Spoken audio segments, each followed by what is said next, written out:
بسم اللہ الرحمن الرحیم نحمده ونصلي على رسوله الكريم اما بعد فاعوذ باللہ من الشیطان الرجیم بسم اللہ الرحمن الرحیم ولا يغتب بعضكم بعضا أيحب أحدكم أن يأكل لحم أخيه ميتا فكرهتموه صدق اللہ العظیم۔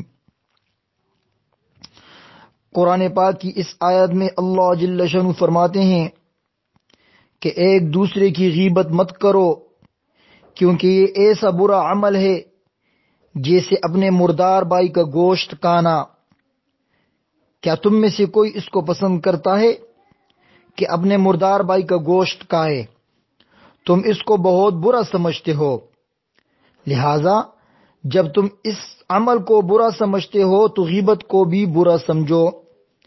اس میں ذرا غور کریں کہ اس میں غیبت کی کتنی شناعت بیان فرمائی ہے۔ ایک تو انسان کا گوشت کھانا اور آدم خور بن جانا ہی کتنی شناعت کی بات ہے، اور انسان بھی کون سا، اپنا بھائی، اور بھائی بھی زندہ نہیں بلکہ مردہ، اپنے مردہ بھائی کا گوشت کھانا جتنا سنگین ہے اتنا ہی دوسرے کی غیبت کرنا سنگین اور خطرناک ہے۔ غیبت کے کیا معنی ہے؟ غیبت کے معنی ہے دوسرے کی پیٹھ پیچھے برائی بیان کرنا، چاہے وہ برائی ہو، وہ برائی صحیح ہو، وہ اس کے اندر پائی جا رہی ہو، غلط نہ ہو، پھر بھی اگر بیان کرو گے تو وہ غیبت میں شمار ہوگا۔ حدیث میں آتا ہے کہ ایک صحابی نے حضور صلی اللہ علیہ وسلم سے سوال کیا، یا رسول اللہ غیبت کیا ہوتی ہے؟ تو آپ صلی اللہ علیہ وسلم نے جواب میں فرمایا، اپنے بھائی کا اس کے پیٹھ پیچھے ایسے انداز میں ذکر کرنا جس کو وہ ناپسند کرتا ہو، یعنی اگر اس کو پتہ چلے کہ میرا ذکر اس مجلس میں کیا گیا تھا تو اس کو تکلیف ہو اور وہ اس کو برا سمجھے تو یہ غیبت ہے۔ ان صحابی نے پھر سوال کیا، اگر میرے بھائی کے اندر وہ خرابی واقعاتاً موجود ہے جو میں بیان کر رہا ہوں، تو آپ نے جواب میں فرمایا، اگر وہ خرابی واقعاتاً موجود ہے تب تو یہ غیبت ہے، اگر وہ خرابی اس کے اندر موجود نہیں ہے اور تم اس کی طرف جھوٹی نسبت کر رہے ہو تو پھر یہ غیبت نہیں، پھر یہ تو بہتان بن جائے گا اور دوہرا گناہ ہو جائے گا۔ اب ذرا ہماری محفلوں اور مجلسوں کی طرف نظر ڈال کر دیکھیے کہ کس قدر اس کا رواج ہو چکا ہے اور دن رات اس گناہ کے اندر مبتلا ہیں۔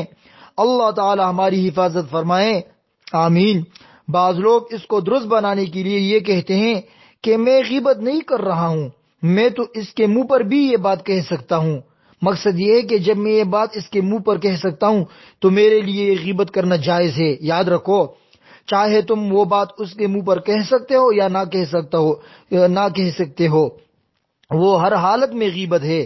بس اگر تم کسی کا برائی سے ذکر کر رہے ہو تو یہ غیبت کے اندر داخل ہے اور یہ گناہ کبیرہ ہے، اور یہ ایسا ہی گناہ کبیرہ ہے جیسے شراب پینا، ڈاکہ ڈالنا، بدکاری کرنا کبیرہ گناہوں میں داخل ہیں۔ دونوں میں کوئی فرق نہیں، وہ بھی حرامی قطعی ہے، یہ بھی حرامی قطعی ہیں، بلکہ غیبت کا گناہ اس لحاظ سے ان گناہوں سے زیادہ سنگین ہے کہ غیبت کا تعلق حقوق العباد سے ہے، اور حقوق العباد کا معاملہ یہ ہے کہ جب تک بندہ اس کو معاف نہ کر دے اس وقت تک وہ گناہ معاف نہیں ہوگا۔ دوسرے گناہ صرف توبہ سے معاف ہو سکتے ہیں، لیکن یہ گناہ توبہ سے بھی معاف نہیں ہوگا۔ اس سے اس گناہ کی سنگینی کا اندازہ کیا جا سکتا ہے۔ خدا کے لیے اس کا اہتمام کرے کہ نہ غیبت کرے اور نہ غیبت سنے، اور جس مجلس میں غیبت ہو رہی ہو اس میں گفتگو کا رخ بدلنے کی کوشش کرے، کوئی دوسرا موضوع چھیڑ دیں۔ اگر گفتگو کا رخ نہیں بدل سکتے تو پھر اس مجلس سے اٹھ کر چلے آئیں، اس لیے کہ غیبت کرنا بھی حرام ہے اور غیبت سننا بھی حرام ہے۔ حضرت انس بن مالک رضی اللہ عنہ حضور اقدس صلی اللہ علیہ وسلم کے خاص خادم تھے، 10 سال تک حضور اقدس صلی اللہ علیہ وسلم کی خدمت کی۔ وہ روایت کرتے ہیں کہ ایک حدیث میں حضور اقدس صلی اللہ علیہ وسلم نے ارشاد فرمایا کہ جس رات معراج میں مجھے اوپر لے جایا گیا تو وہاں میرا گزر ایسے لوگوں پر ہوا جو اپنے ناخنوں سے اپنے چہرے نوچ رہے تھے۔ میں نے حضرت جبرائیل علیہ الصلوۃ والسلام سے پوچھا یہ کون لوگ ہیں؟ انہوں نے جواب میں فرمایا کہ یہ وہ لوگ ہیں جو لوگوں کی غیبت کیا کرتے تھے اور لوگوں کی آبروؤں پر حملہ کیا کرتے تھے۔ چونکہ اس گناہ کو حضور اقدس صلی اللہ علیہ وسلم نے مختلف طریقوں سے صحابہ کرام کے سامنے پیش فرمایا ہے، ان سب کو پیش نظر رکھنا چاہیے تاکہ ہمارے دلوں میں اس کی شناعت اور قباحت بیٹھ جائے۔ اللہ تعالیٰ اپنی فضل سے اس کی شناعت ہمارے دلوں میں بٹھا دے اور شناعت اور قباحت سے بچنے کی توفیق عطا فرمائے۔ اس حدیث کے اندر آپ نے دیکھا کہ آخرت میں ان کا یہ انجام ہوگا کہ اپنے چہرے نوچ رہے ہوں گے۔ اور ایک روایت میں جو سند کے اعتبار سے بہت مضبوط نہیں مگر معنی کے اعتبار سے صحیح ہے، وہ یہ کہ حضور اقدس صلی اللہ علیہ وسلم نے فرمایا کہ غیبت کا گناہ زنا کے گناہ سے بھی بدتر ہے، اور وجہ اس کی یہ بیان فرمائی ہے کہ خدا نہ کرے اگر کوئی زنا میں مبتلا ہو جائے تو جب کبھی ندامت اور شرمندگی ہوگی اور توبہ کر لے گا تو انشاءاللہ معاف ہو جائے گا، لیکن غیبت کا گناہ اس وقت تک معاف نہیں ہوگا جب تک وہ شخص معاف نہ کر دے جس کی غیبت اور بے آبروئی کی گئی ہے۔ اتنا خطرناک گناہ ہے۔ ایک حدیث میں ہے حضور اقدس صلی اللہ علیہ وسلم نے فرمایا کہ جو لوگ غیبت کرنے والے ہوں گے انہوں نے بظاہر دنیا میں بڑے اچھے اعمال کیے ہوں گے، نمازیں پڑھی، روزے رکھے، عبادتیں کی، لیکن جس وقت وہ لوگ پل صراط سے گزریں گے، آپ حضرات جانتے ہیں کہ پل صراط ایک پل ہے جو جہنم کے اوپر سے گزرتا ہے، ہر انسان کو اس کے اوپر سے گزرنا ہے۔ اب جو شخص جنتی ہے وہ اس پل صراط کو پار کر کے جنت میں پہنچ جائے گا، اور اللہ بچائے جس کو جہنم میں جانا ہے اس کو اسی پل کے اوپر سے نیچے کھینچ لیا جائے گا اور جہنم میں ڈال دیا جائے گا۔ لیکن غیبت کرنے والوں کو پل کے اوپر جانے سے روک دیا جائے گا اور ان سے کہا جائے گا کہ تم آگے نہیں بڑھ سکتے جب تک اس غیبت کا کفارہ ادا نہ کر دو گے، یعنی جس کی غیبت کی ہے ان سے معافی نہ مانگ لو گے اور وہ تمہیں معاف نہ کر دے، اس وقت تک جنت میں داخل نہیں ہو سکتے۔ ایک حدیث میں نبی کریم صلی اللہ علیہ وسلم نے یہاں تک فرمایا کہ سود اتنا زبردست گناہ ہے کہ اس کے اندر بے شمار خرابیاں ہیں اور بہت سے گناہوں کو مجموعہ ہے، اور اس کا ادنا گناہ ایسا ہے العیاذ باللہ جیسے کوئی شخص اپنی ماں کے ساتھ بدکاری کرے۔ دیکھیے سود پر اتنی سخت وعید آئی ہے کہ ایسی وعید اور کسی گناہ پر نہیں آئی۔ پھر حضور اقدس صلی اللہ علیہ وسلم نے فرمایا کہ سب سے بدترین سود یہ ہے کہ کوئی شخص اپنے مسلمان بھائی کی آبرو پر حملہ کرے۔ کتنی سخت وعید بیان فرمائی ہے۔ ایک روایت میں ہے کہ حضور اقدس صلی اللہ علیہ وسلم کے زمانے میں دو خواتین تھی، انہوں نے روزہ رکھا اور روزے کی حالت میں دونوں خواتین آپس میں بات چیت کرنے میں مشغول ہو گئی، جس کے نتیجے میں غیبت تک پہنچ گئی۔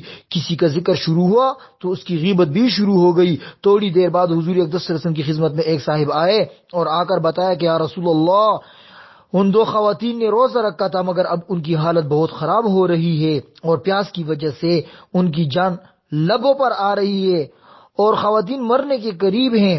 ان حضرت صلی اللہ علیہ وسلم کو بظاہر بذریعہ وحی یہ معلوم ہو گیا کہ ان خواتین نے غیبت کی ہے، چنانچہ آپ نے حکم فرمایا کہ ان خواتین کو میرے پاس لے آؤ۔ جب ان خواتین کو حضور اقدس صلی اللہ علیہ وسلم کی خدمت میں لایا گیا تو آپ نے دیکھا کہ واقعتاً وہ لبدم آئی ہوئی ہیں۔ پھر آپ نے حکم دیا کہ ایک بڑا پیالہ لاؤ، چنانچہ پیالہ آیا تو آپ نے ان میں سے ایک خاتون کو حکم فرمایا تم اس پیالے میں قے کرو۔ جب اس نے قے کرنی شروع کی تو قے کے ذریعے اندر سے پیپ اور خون اور گوشت کے ٹکڑے خارج ہوئے۔ پھر دوسری خاتون سے فرمایا کہ تم قے کرو۔ جب اس نے قے کی تو اس میں بھی خون اور پیپ اور گوشت کے ٹکڑے خارج ہوئے یہاں تک کہ وہ پیالہ بھر گیا۔ پھر حضور اقدس صلی اللہ علیہ وسلم نے فرمایا کہ یہ تمہارے ان بہنوں اور بھائیوں کا خون اور پیپ اور گوشت ہے جو تم دونوں نے روزے کی حالت میں کھایا تھا۔ تم دونوں نے روزے کی حالت میں جائز کھانے سے اجتناب کر لیا، لیکن جو حرام کھانا تھا یعنی دوسرے مسلمان بھائی کا خون اور گوشت کھانا اس کو تم نے نہیں چھوڑا، جس کے نتیجے میں تم دونوں کے پیٹوں میں یہ چیزیں بھر گئی تھی، اس کی وجہ سے تم دونوں کی یہ حالت ہوئی۔ اس کے بعد فرمایا کہ آئندہ کبھی غیبت کا ارتکاب مت کرنا۔ گویا اس موقع پر اللہ تعالی نے غیبت کی صورت مثالی دکھا دی کہ غیبت کا یہ انجام ہوتا ہے۔ بات دراصل یہ ہے کہ ہم لوگوں کا ذوق خراب ہو گیا ہے، ہماری حس مٹ ہو چکی ہے، جس کی وجہ سے گناہ کی شناعت اور قباحت دل سے جاتی رہی۔ لیکن جن لوگوں کو اللہ تعالیٰ نے اللہ تعالیٰ حس سلیم عطا فرماتے ہیں اور ذوق سلیم عطا فرماتے ہیں، ان کو اس کا مشاہدہ بھی کرا دیتے ہیں۔ اللہ تعالیٰ ہمیں اور آپ کو اور تمام امت مسلمہ کے مرد اور عورتوں کو غیبت کی اس بری عادت سے اور اس گناہ سے بچائے۔ آمین برحمتک یا ارحم الراحمین۔